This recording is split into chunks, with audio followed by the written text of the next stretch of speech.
Hi all. Thanks, Warren. Hi all, welcome back to the farm.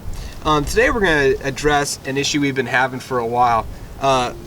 This 2014 Ford Explorer, when we're driving down the highway, it makes just an awful noise coming from the front passenger side. When you get up to about 50 miles per hour, you hear this wobble coming from this tire. So what I want to show you now is what's happening with the lower control arm bushing. Currently we're stopped, but we're about to take off down my road. And what you'll hear that the car sounds pretty loud from the front passenger side wheel area. But as we get to 40 miles an hour, it'll get real loud. So we're gonna take off now. So there's the passenger side rear area, and we're at 30.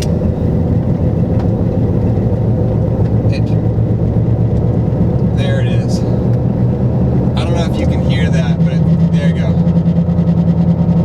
We're about 50 miles an hour, and it's making this weird warbling noise.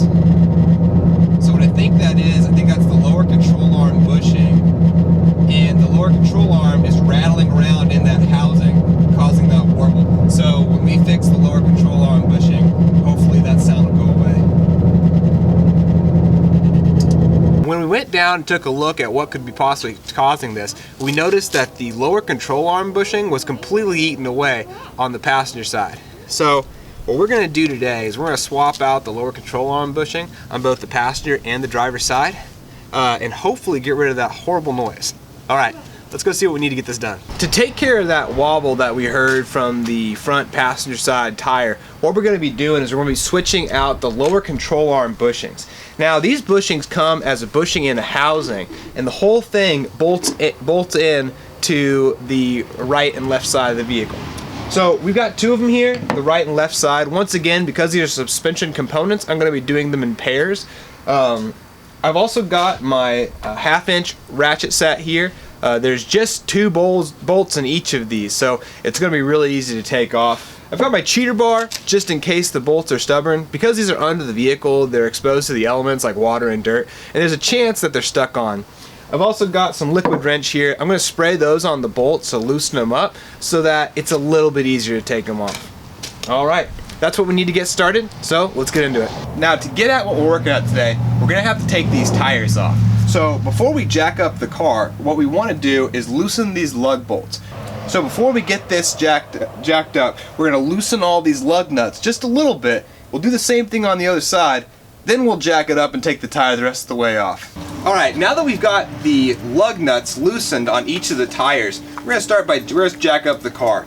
There's a cross member just behind this front bumper that I'm going to line up my jack with so I can lift up the front of the car, and then once I have the front of the car in the air, I can sneak my jack stands underneath the sides. There's two frame rails that go just all along the length of the car, and I can put those jack stands just under the back of the tires. That's going to give me plenty of room to work on the suspension components I'm working on today without the jack stands being in the way. It's one of the things you want to think about when you're jacking up your vehicle. You want to think about safety, and you want to think about your working envelope, making sure you have enough room around you to work on the car, but at the same time make sure that your car is jacked up safely. So to do that today, we're going to jack it up on the cross member, put the jack stands under the frame rails, and then also put the tires under the frame rails. That way if something does fall, the car rocks off the jack stand somehow, it doesn't land directly on me or the ground. It first lands on those tires, and I have enough room to wiggle out or get help.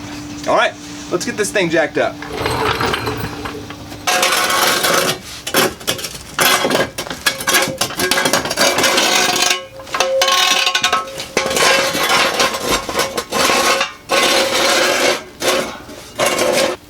I will slide this tire off.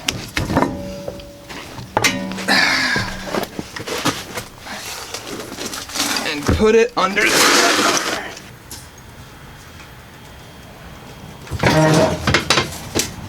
Okay, we've let it down. Alright, let's get to work. Alright, the next few steps are the same for both sides. So what we're going to do first is we're going to hit all of the nuts and bolts that we're working on today with some of that PB blaster, or some of that liquid wrench penetrating oil, to help me loosen them up. So I'm working on a couple of things today, but this is the same for any bolt. What you want to do is take your penetrating oil and just spray down the friction surfaces of the bolts you're going to be working on. So I'm taking off the strut, so I've got the 2 knuckle bolts, I've got the support up here, and I've got the brake caliper I have to take off. I've also got the nuts and bolts back here for the lower control arm bushings. Okay, we'll get those nice and soaked. That one too. All right. So that'll be the same for the other side.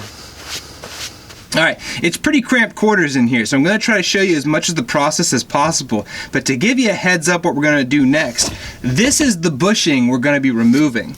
We've got the sway bar end link out of the way, and I've removed the entire strut assembly, but you don't have to do that for this job. You just need to be able to get the strut loose so that you can get the knuckle out of the way, drop the sway bar end link, and get the lower control arm loose. So what we're going to be doing is we're going to be removing this nut here and this nut here.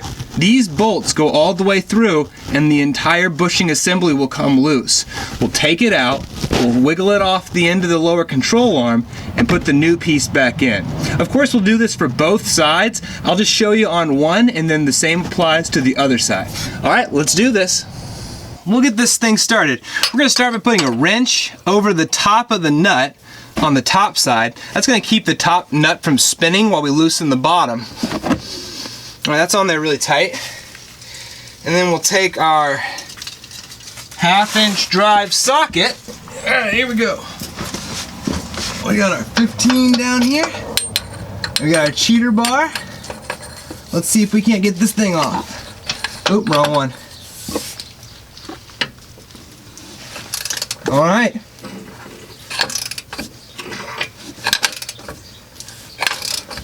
Alright, that's coming off nice and easy. Yeah, make sure you drop all your tools every step of the way. Alright, there you go. There we go. That's one. We'll go ahead and mate that back up with the nut so we don't lose it. We'll get our wrench on the second one. Get our socket on the bottom. There we go.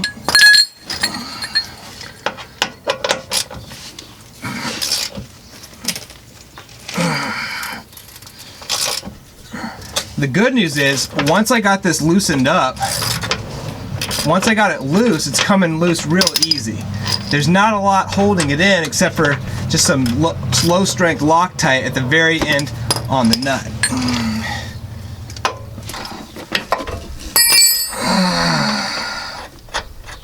And boom, there you go. All right, so we're gonna take off this bolt right here. It's gonna help loosen up the lower control arm, so it's easier to take off this bushing. So we're going to get in there with a 21mm socket and bust it loose. Okay, so had to take a little break. I lied a little bit when I said earlier you'd only need the one tool.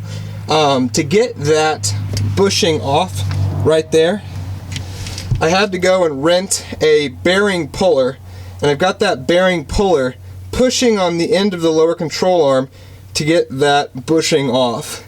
It's slow going, but we're getting it off. It's a real snug fit. If you've got something like soapy water or maybe some grease, that might help with the get that rubber to slide off that metal little I don't know what you'd call it, the end of that lower control arm. So I'm going to work on it. It is coming, it's just slow going. It's a lot of back and forth, trying to get the tension to release, tightening it back on, putting new adapters as we inch this thing off, but we are getting this thing off. It's just a little slow. But I'll put you down and keep working on it, and I'll come back with an update. Woohoo! Woo! So we finally got it off. I basically just stepped it off little by little, using this nut to back it off. And then once I could fit the nut for the puller, I got the nut for the puller in there, and there you go. We've got the bearing off. Now we just have to put the new one on. All right, to get the new one on, you get it aligned right. You want it aligned with the bulk on bottom. This one's got the left-hand symbol upside down. You push it on.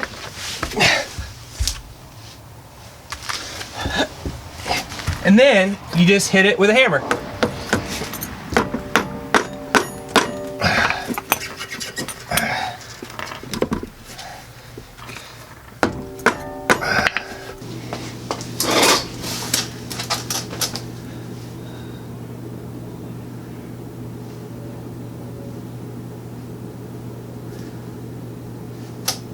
So every once in a while, I'm doing a project and it gets to the point where it's not fun anymore. It just has to get done. And that was the point on this project. I watched a fair number of videos and read some instructions on how to get that lower control arm bushing on the rear of the lower control arm, and they made it seem like it was a very straightforward process. But I don't know if it's just harder than it seems, or if the Moog bushings that I have are tighter than the OEM bushings. Either way, this was not an easy job.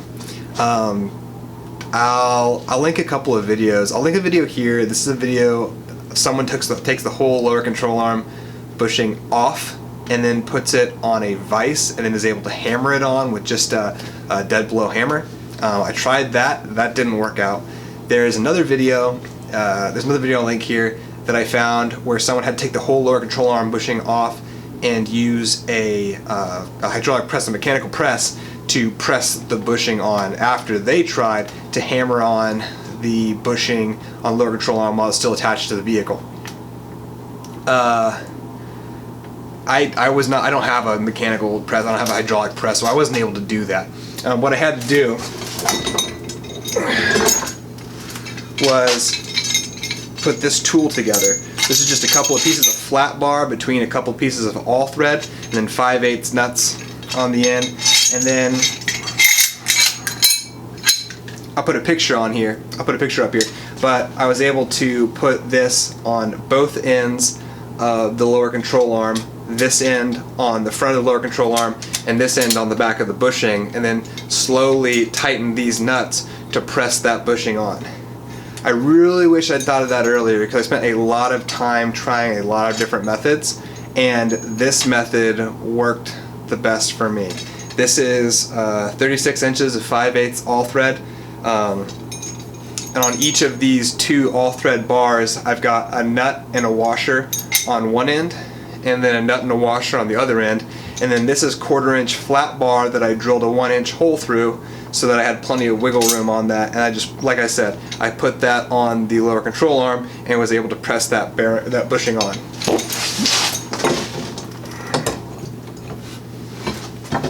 Once I got the bushing in place, I put the two bolts back through, put the nuts on top, tightened those down. I used a little bit of medium strength Loctite to keep those from wiggling out. And because I had done some other suspension work at the same time, I went ahead and took it in for an alignment. I was only out of alignment a little bit, and the team at the alignment shop was able to turn those two tires straight so that we were driving straight down the road and doing great. This had a huge impact on that noise we heard earlier in the video, about 50 miles per hour. I'll play that before and after now so you can hear the difference. Alright, waiting to turn on my road. Here we go. Alright, so as we're going, we're hearing a few road noises. We're looking down there in the passenger side wheel well, and as we get to 40, 50, that rattle, you can hear a little bit of noise. That new noise that we're hearing is a bearing that still has to be replaced, but that loud warbling noise is gone. I don't know if you can hear that, but there you go. We're about 50 miles an hour and it's making this weird warbling noise. So as we drive along, we can hear a lot of new noises, like some new road noises, some new bearing noises, but the main issue that we were trying to resolve with that bushing is gone. In that second video, it's so much quieter. We still have a little bit of noise from that bearing that I had mentioned. Once that bearing gets replaced though, I imagine this thing's going to be super quiet. It's going to be almost like brand new.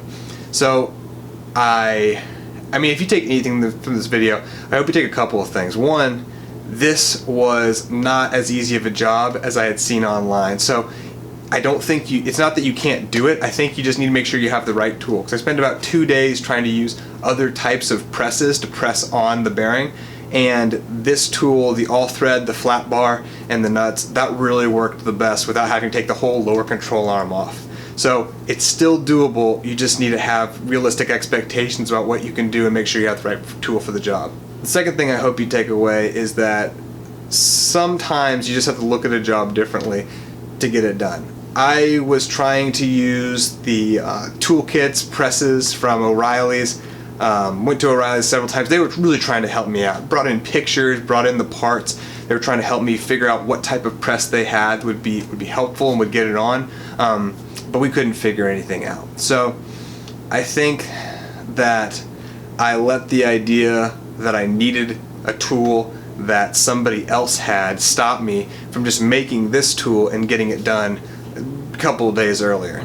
I'm really happy that I did though. It was a lot of fun to make. A little stressful because I was a little bit behind time. It was late, it was dark, and I really wanted to get this job done. But I'm really glad that we were able to figure something out that was gonna work, put it together, and then wrap this job up because I'm very excited with the results. The car is so much quieter, and I'm so happy that it's not clunking down the street.